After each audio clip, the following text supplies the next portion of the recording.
लगातार 4 दिनों की गिरावट के बाद बाजार में खरीदारी का मूड। निफ्टी हल्की बढ़त के साथ 25,100 के करीब। बैंक निफ्टी भी ऊपर। मिड कैप और स्मॉल कैप शेयरों में दूसरे दिन भी अच्छी तेजी। डिफेंस और कैपिटल गुड्स शेयरों में अच्छी खरीदारी, करीब 1% चढ़े दोनों इंडेक्स। साथ ही ऑटो और चुनिंदा एनबीएफसीज में भी रौनक। 3% उछाल के साथ वायदा के टॉप गेनर्स में शामिल पीईएल। वहीं मेटल शेयरों में आज दबाव। बाजार को नहीं पसंद आए एचसीएल टेक के नतीजे। 4% टूटकर निफ्टी का टॉप लूजर। पहली तिमाही में मुनाफा करीब 11% घटा। उधर मजबूत कमेंट्री से टाटा टेक में 2% की मजबूती। आज के बिग स्टॉक्स और स्पॉटलाइट पड़े सटीक। मजबूत नतीजों से रैलिस इंडिया करीब 7% भागा। पहली तिमाही में मुनाफा हुआ 2 गुना। उधर मजबूत चार्ट के दम पर स्पॉटलाइट, आईएफएल, फाइनेंस और फेडरल बैंक में भी रौनक। केमिकल और फर्टिलाइजर शेयरों में तूफानी तेजी। फैक्ट और दीपक फर्टिलाइजर 5 से 9% दौड़े। उधर आरसीएफ, दीपक नाइट्राइट और जीएसएफसी में भी जोरदार खरीदारी।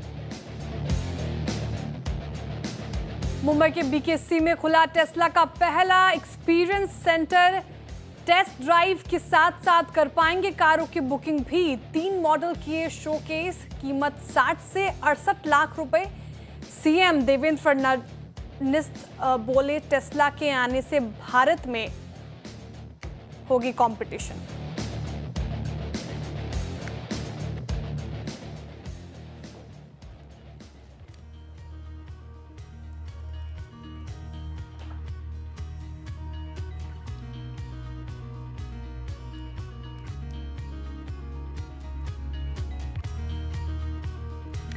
नमस्कार, सीएनबीसी आवाज मोतीलाल ओसवाल लाइव स्टूडियो में आप सभी का स्वागत है। आप देख रहे हैं ट्रेडर्स हॉटलाइन। मैं हूं आपके साथ श्रेया ठाकुर। देखिए, हफ्ते का दूसरा कारोबारी सत्र और बात करें तो आज अच्छी खरीदारी होती हुई मार्केट में नजर आ रही है। फिलहाल आप प्रिसाइजली बोले तो लगातार 11वें सेशन के बाद आज मार्केट में थोड़ी बहुत खरीदारी।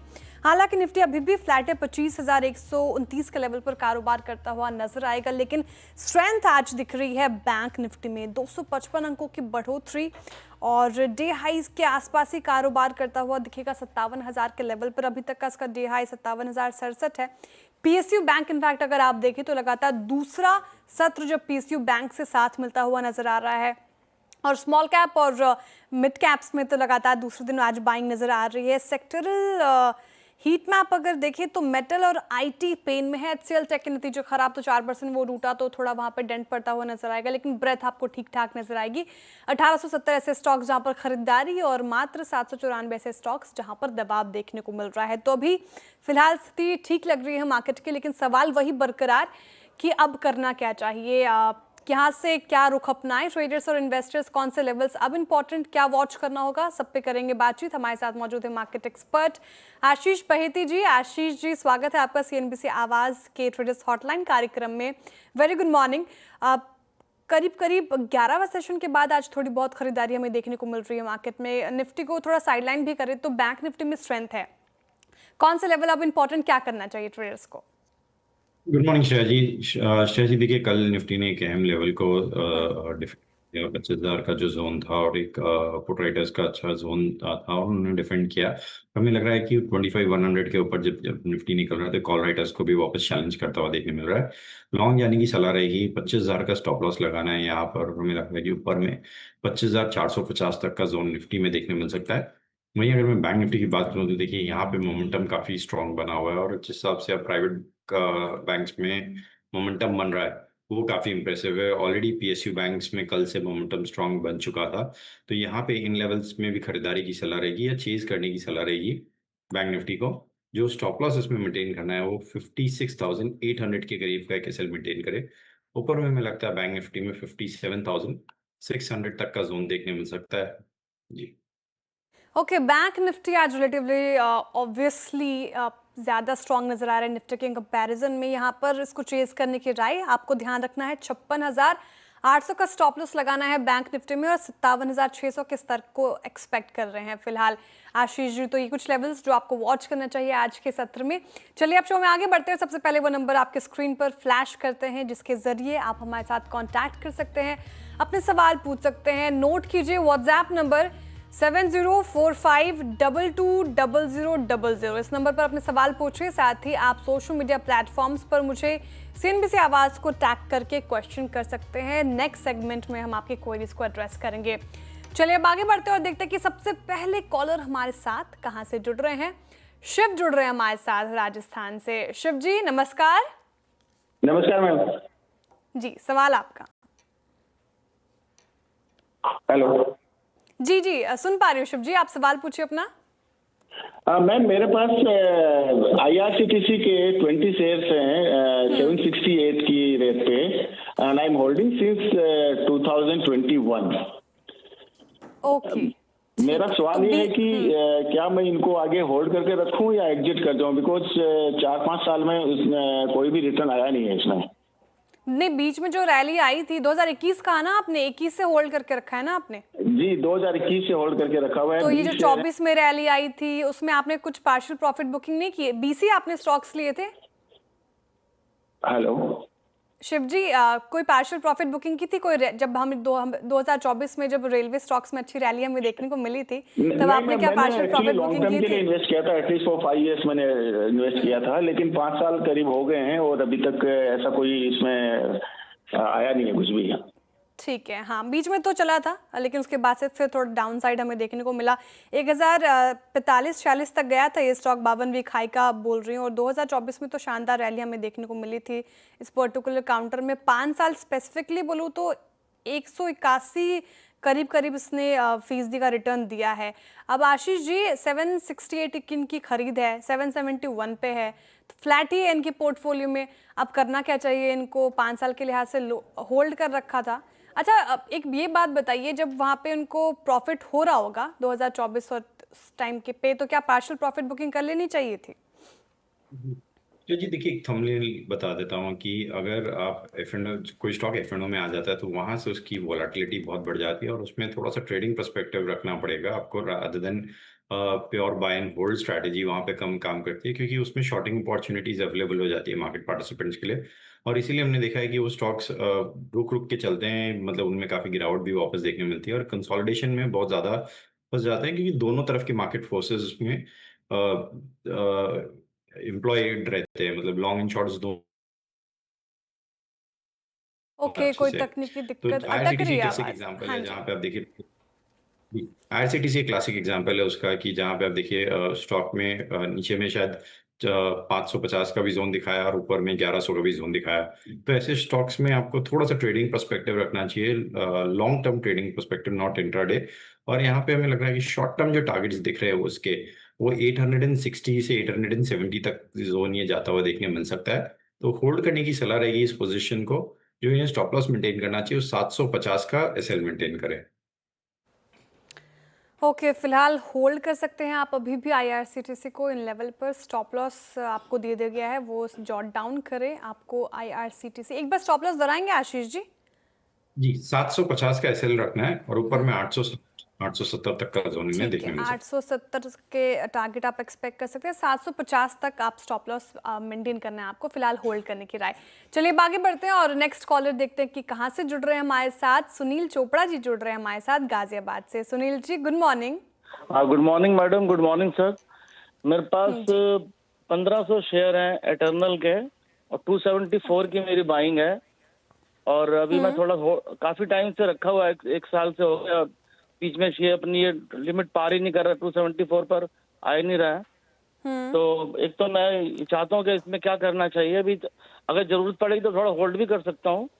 और दूसरे 50,000 शेयर मेरे पास साउथ इंडिया बैंक के हैं, तो वो मैंने लिए थे 14 रुपए के रेट पे और अभी कुछ ठीक चल रहा है, लेकिन मैं चाहता हूँ कि आपकी राय जानना चाहता हूँ कि मुझे इसमें क्या करना चाहिए।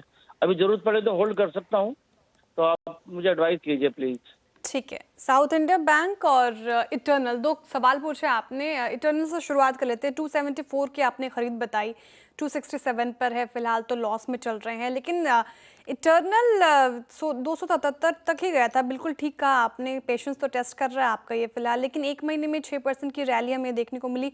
6 महीने में ये स्टॉक ठीक ठाक चला है, 26% से ज़्यादा का रिटर्न दिया है आशीष जी। लेकिन इस पर्टिकुलर स्पेस की बात करें तो कंपटीशन का हीट काफ़ी ज़्यादा है, और स्विगी भी नई नई पैतरे आजमा रहा है। अब देखिए स्टोर 99 खोल दिया उन्होंने, तो उनकी तरफ से भी अग्रसर होकर वो काम कर रहे हैं। अमेजोन की एंट्री हो गई, अमेजोन नाउ करके वहाँ पे दिल्ली फेज चल रहा है। तो कंपटीशन तो है इस स्पेस में, लेकिन चार्ट्स पे कैसे प्लेज इटर्नल 274 के इनके लेवल्स कब आएंगे, होल्ड कर सकते हैं ये फिलहाल कह रहे हैं।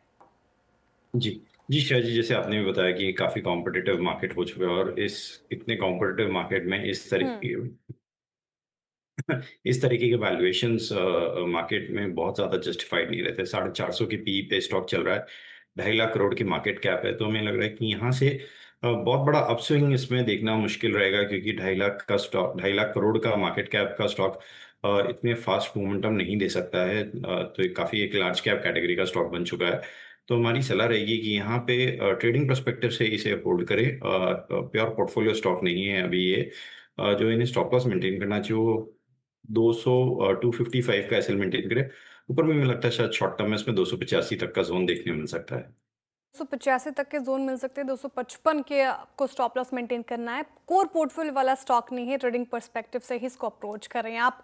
दूसरा जो इनका स्टॉक है वो साउथ इंडियन बैंक है। अच्छी क्वांटिटी है इनके पास, 50,000 क्वांटिटी ले रखी है और ठीक ठाक प्रॉफिट हो रहा है। अब तो क्योंकि 14 की खरीद थी, 30 पे कर रहा है कारोबार, अच्छा प्रॉफिट हो रहा है। आशीष जी, करना क्या चाहिए यहाँ पे? 6 महीने में 18.5% से ज्यादा का रिटर्न साउथ इंडियन बैंक ने दे दिया है इनको। जी जी, देखिए छोटे प्राइवेट एंड पीएसयू बैंक्स में आउट परफॉर्मेंस ज़्यादा है कंपेयर टू बड़े लार्ज कैप प्राइवेट बैंक्स में, और साउथ इंडियन बैंक में भी मोमेंटम स्ट्रांग बना हुआ है। यहाँ पे सिर्फ स्टॉप लॉस जो है इन्हें ट्रेल करके ऊपर रख लेना चाहिए। 29 के करीब का एक स्टॉप एग्जिट टारगेट रखना चाहिए कि अगर 29 के नीचे जाता है तो उसमें से एग्जिट करे। ऊपर में हमें लगता है इसमें शायद शॉर्ट टर्म में 34 से लेके 36 तक का जोन इन्हें देखने को मिल सकता है। ओके, 34 से 36 के जोन्स तो देखने को मिल सकते हैं, तो अभी होल्ड कीजिए आप, कोई दिक्कत वाली बात नहीं है साउथ इंडियन बैंक में। चलिए अब आगे बढ़ते हैं और देखते हैं कि नेक्स्ट कॉलर हमारे साथ कहाँ से जुड़ रहे हैं। आरके सक्सेना जी जुड़ रहे हैं। आरके जी नमस्कार, कहाँ से बात कर रहे हैं सर आप? नमस्कार मैडम, मैं कानपुर से, यूपी कानपुर से बात कर रहा हूँ सर। वाह, स्वागत है आपका सीएनबीसी आवाज पर। सर सवाल आपका। मेरे 84 शेयर है रैमको सीमेंट के, 951 रुपए की खरीद है। अभी उसको 6 महीने के लिए होल्ड करना है, क्या मतलब रीजन रहेगा? ओके ठीक है, तो आप अच्छे प्रॉफिट में 188 रुपये प्रति शेयर का प्रॉफिट ले रहे हैं। आप 951 की खरीदे 84 शेयर से। आप करना क्या चाहिए आशीष जी? क्योंकि सीमेंट स्पेस में हमें बाइंग तो देखने को मिल रही है, अल्ट्राटेक सीमेंट, अंबुजा सीमेंट जैसे स्टॉक्स में हाल फिलहाल में ठीक ठाक रैली भी आई। अब यहाँ से क्या स्ट्रैटेजी अपनाई है? जी जी, देखिए काफी अच्छा मोमेंटम बना हुआ है रैमको सीमेंट में। ऑलमोस्ट स्टॉक ने इस हफ्ते में भी अपना all time high trajectory touch किया है और एक क्लियर ब्लू स्काई जोन में है। और सीमेंट एज अ स्पेस उसमें भी बाइंग इंटरेस्ट काफी अच्छा बना हुआ है। तो सेक्टर टेलविंड भी स्ट्रांग है और स्टॉक में भी अच्छा बाइंग इंटरेस्ट बना हुआ है। यहाँ पे हमें लगता है कि इन्हें जो स्टॉप लॉस है उसे ट्रेल करके ऊपर ले आना चाहिए। 1080 के करीब का एक एसएल रखे। ऊपर में हमें लगता है इसमें 1200 और 1250 तक का जोन इन्हें देखने मिल सकता है। ओके, होल्ड कीजिए आप, और 1200 तक के रेंज आप एक्सपेक्ट कर सकते हैं रैमको सीमेंट्स में। और जैसे कि हम बात भी कर रहे थे, पूरे सीमेंट स्पेस में ही बाइंग है, तो फिलहाल ये स्ट्रैटेजी आपको अपनानी चाहिए। अब अगले कॉलर की तरफ चलते हैं। रणबीर सिंह जी हमारे साथ जुड़ रहे हैं अमृतसर से। रणबीर जी सत श्री अकाल। सत श्री अकाल जी। जी सवाल आपका। जी मेरे पास फीनिक्स मिल्स के 200 शेयर हैं 1562 पे। तो 1562 पे कह रहे हैं आप? हाँ 1562 पे है वो, पहले मैसेज में थोड़ा। हाँ 1500। दूसरा है मेरा बजाज फाइनेंस में 920 पे है 100 शेयर। तो इसमें क्या करना चाहिए? 920 पे, ठीक है। तो पहले फिनिक्स मिल्स एड्रेस कर लेती हूँ आपके। 1562 लॉस में, आप 1497 के लेवल पर कर रहा है कारोबार। इनफैक्ट आज देखिए रियल्टी स्पेस हालांकि पिछले कुछ सत्रों से परफॉर्म नहीं कर रहा है, आज थोड़ी बहुत खरीदारी है, लेकिन फिनिक्स ही है जो गिरकर कर रहा है कारोबार, करीब करीब 1% के करीब। फिनिक्स मिल्स कमजोर रहा है रियल्टी स्पेस में। आशीष जी, हालांकि आप बेहतर तरीके से समझा पाएंगे, लॉस में है, ये करना क्या चाहिए? क्योंकि मैं 1 महीने का चार्ट उठा लूँ, सप्ताह का उठा लूँ या 6 महीने का, नेगेटिव रिटर्न ही फिनिक्स ने दिए हैं अपने निवेशकों को। पिछले साल भी कुछ खास रिटर्न था नहीं, इनफैक्ट 24% का नेगेटिव रिटर्न इसने दिया है। 2000 तक गया था स्टॉक, काफ़ी ज़्यादा करेक्ट हो चुका है। अब करना क्या चाहिए? जी जी, देखिए पिछले 5-6 महीनों में टाइट रेंज कंसोलिडेशन चल रहा है स्टॉक में, और जो मैक्सिमम ट्रेडिंग एक्टिविटी हुई है वो 1650 से लेके 1500 के जो जोन में है उसी में मैक्सिमम ट्रेडिंग एक्टिविटी हुई है। इनफैक्ट 1600 से 1500 का जो जोन है उसी में मैक्सिमम ट्रेडिंग एक्टिविटी हुई है, और हमें लग रहा है कि वापस ये स्टॉक 1500 के आसपास में आ चुका है। एक स्ट्रॉन्ग सपोर्ट एरिया है। यहाँ से हम एंटिसिपेट कर रहे हैं कि एक बाउंस बैक देखने मिल सकता है, जो कि इसे वापस 1600 और 1660 तक का जोन दिखा सकता है। तो होल्ड करने की सलाह है। ओवरऑल रियलिटी में मोमेंटम स्ट्रांग बना हुआ है। Most of the reality counters में अच्छा एक पुल बैक ऑलरेडी देखने मिल चुका है, तो मुझे लग रहा है फॉलो थ्रू बाइंग इसमें भी आती हुई देखने मिल सकती है। यहाँ पे एक 1450 का स्टॉप लॉस मेंटेन करके होल्ड करे। ऊपर में 1600 तक का टारगेट इन्हें देखने मिल सकता है शॉर्ट टर्म में। ओके, तो यहाँ पे अब हालात फिनिक्स के अच्छे लग रहे हैं फिलहाल तो आपको होल्ड करने की राय है, और आप टारगेट एक्सपेक्ट कर सकते हैं 1660 तक के। तो फिलहाल आप होल्ड कीजिए, आपके भाव से ऊपर का भाव आता हुआ दिख रहा है। दूसरा सवाल इनका बजाज फाइनेंस के ऊपर था। 920 की खरीद इन्होंने बोली, और वही है फ्लैट एंड के पोर्टफोलियो में इस साल में अब तक तो 32% से ज़्यादा का रिटर्न दिया है बजाज फाइनेंस में। क्या करना चाहिए आशीष जी? बजाज फाइनेंस होल्ड है ये पर्टिकुलर काउंटर? जी, सर्टनली होल्ड है ये काउंटर। और एक हमें लगता है कि जैसे बजाज फाइनेंस में एज अ स्ट्रैटेजी जब ये स्टॉक गिरे तो इसे बाय करे, और काफ़ी अच्छी पेडिग्री का स्टॉक है, और एब्सोल्युटली एक परफेक्ट पोर्टफोलियो स्टॉक है ये, और काफ़ी अच्छे स्विंग्स मिलते हैं इसमें। इनकी जो बाइंग है थोड़ी सी ऊपर के रेंज की है। 980 का इसका ऑल टाइम हाई है, उसके वहाँ से हार्डली 6-7% इन्होंने नीचे बाय किया है। तो होल्ड करने की ही सलाह रहेगी, लेकिन जो स्टॉप लॉस इन्हें मेंटेन करना चाहिए वो 890 का एसएल मेंटेन करे। ऊपर में हमें लगता है इसमें वापस 990 तक का जोन इन्हें देखने मिल सकता है। ओके, 890 का स्टॉप लॉस आपको मेंटेन करना चाहिए, और 990 तक के आपके लिए लेवल्स ओपन है। तो फिलहाल Bajaj finance it's a hold. अब अगले कॉलर की तरफ चलते हैं। हमारे साथ जुड़ रहे हैं रितेश अग्रवाल जी महाराष्ट्र से। रितेश जी नमस्कार। नमस्कार जी, सवाल आपका? जी, मेरे पास में प्लेयर राइटिंग के 485 शेयर्स है एट द रेट ऑफ 307। तो इसमें क्या करना चाहिए शॉर्ट टू मीडियम टर्म? 3 से 6 महीने मान लूं रितेश जी? तीन महीने मान लीजिए।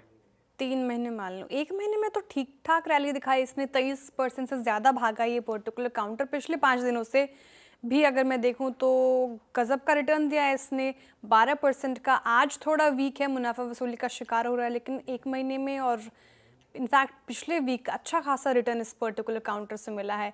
फ्लेयर राइटिंग इंडस्ट्रीज लिमिटेड 340 से ऊपर तक गया था आशीष जी, क्या करना चाहिए? देखिए, एक स्ट्रॉन्ग सपोर्ट जोन था इसका 250, और वहीं से स्टॉक ने बाउंस बैक दिया और अच्छा मोमेंटम बना हुआ है। ज़रूर काफ़ी रीसेंट लिस्टिंग है, 2023 में लिस्ट हुआ था ये स्टॉक, तो उसके बाद प्राइस डिस्कवरी ज़रूर कंप्लीट हो चुकी है इसकी। और हमें लग रहा है कि 250 से 280 का जो जोन था इसका एक स्ट्रॉन्ग बाइंग इंटरेस्ट वाला स्ट्रॉन्ग सपोर्ट जोन बना हुआ है इसमें। ऊपर में हमें लग रहा है जो ऊपर लेवल्स इसमें देखने मिल सकते हैं वो 340 तक का लेवल देखने मिल सकता है शॉर्ट टर्म में। अगर 340 का ब्रेकआउट आता है तो शायद इसमें वापस 400 या 390 तक का जोन भी देखने मिल सकता है। तो होल्ड करने की सलाह रहेगी। जो स्टॉप लॉस इन्हें मेंटेन करना चाहिए वो एग्जैक्टली 300 का एक एसएल मेंटेन करे इस पोजीशन में। Okay, flair writing it's a hold right now also, तो आप होल्ड करें, और स्टॉप लॉस जो उन्होंने बताया है 300 का स्टॉप लॉस रखें, और 390 तक के लेवल्स एक्सपेक्टेड हैं फिलहाल इस पर्टिकुलर काउंटर से। अब आगे बढ़ते हैं, देखते हैं कि नेक्स्ट कॉलर कहाँ से जुड़ रहे हैं। राजेंद्र कुमार जी हमारे साथ जुड़ रहे हैं कोलकाता से। Rajendra ji good morning. हाँ, hello, good morning. Good morning Rajendra ji, सवाल आपका जी। हाँ, मैंने यस बैंक में 29.15 से मैंने खरीदा था 1000 शेयर। ओके, मेरा व्यू लॉन्ग टर्म के लिए है, ठीक है, 5 to 10 6 years। 5 to 10 क्या बोला? Long term? हाँ, लॉन्ग टर्म के लिए 5 से 10 साल कह रहे हैं, ठीक है। हाँ, ठीक है, ओके। वैसे इतने साल के लिए अनुमान बताना थोड़ा सा मुश्किल हो जाता है ये, पर बताइए आशीष जी, 5 से 6 साल के लिहाज से यस बैंक क्या करेगा? 27 तक गया था, काफ़ी न्यूज़ ड्रिवन स्टॉक है ये, और 1 महीने में तो ठीक ही रैली दिखाई इसने। माफ़ कीजिए, 1 महीने में नहीं, 6 महीने में 12% की रैली। अब करना क्या चाहिए?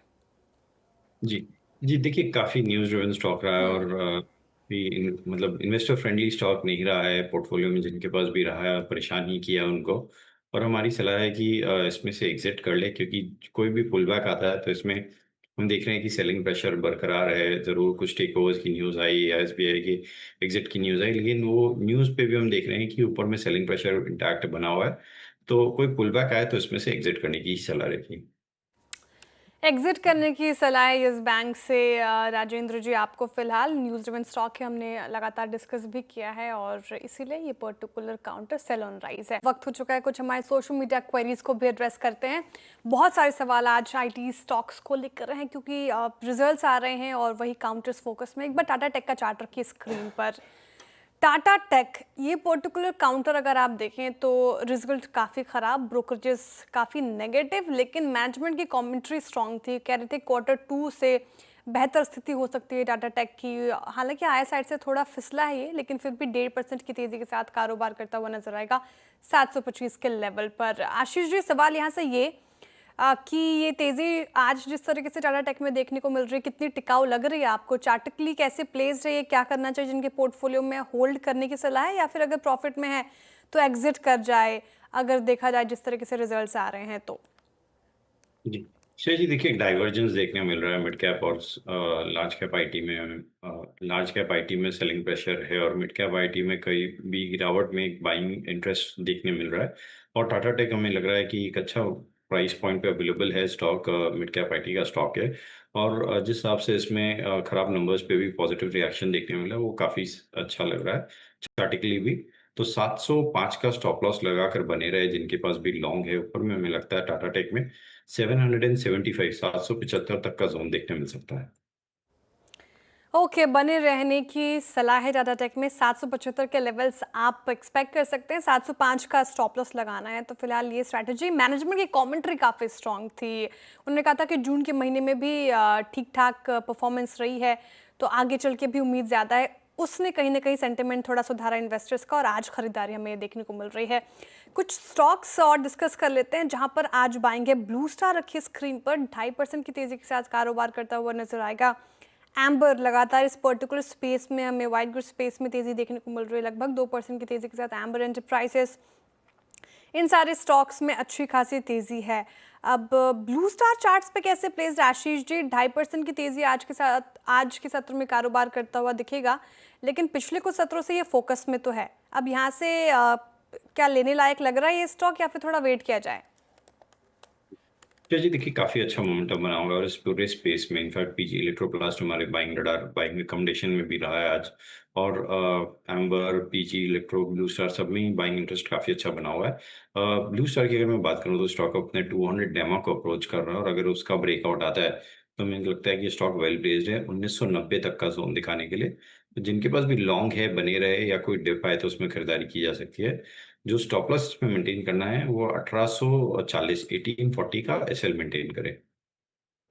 ओके, तो फिलहाल ये स्ट्रैटेजी आप ब्लू स्टार में अपना कर चलें। एक बार फार्मा स्पेस में देख लेते हैं जिस तरीके से मोमेंटम यहाँ पे भी बनता हुआ नजर आ रहा है। हालांकि फ्लैट कारोबार करता हुआ नजर आएगा इंडेक्स आपको। बायोकॉन और सन फार्मा में शानदार रैली, 1.5% की तेज़ी बायोकॉन, सन फार्मा तो खाली अब जो रिपोर्ट थी सन फार्मा के ऊपर, जो खबर थी, जो ड्रग को लेकर थोड़ा असमंजस था, वो तस्वीर वहाँ पे साफ हुई और ब्रोकरेजेस की भी बुलिश रिपोर्ट थी सन फार्मा पे। तो आज एक्शन में सन फार्मा आपको 1% ऊपर नजर आएगा, बायोकॉन भी ऊपर है।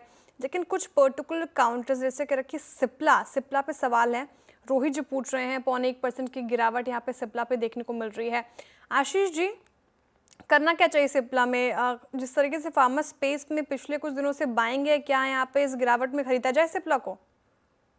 जी जी देखिए, काफ़ी मिक्स्ड मोमेंटम बन रहा है पूरे के पूरे फार्मा स्पेस में। कुछ स्टॉक्स है जैसे डिवीज लैब, लॉरस लैब, इन्होंने बहुत अच्छा परफॉर्मेंस दिखाया। अब इनमें भी प्रॉफिट टेकिंग देखने मिल रही है।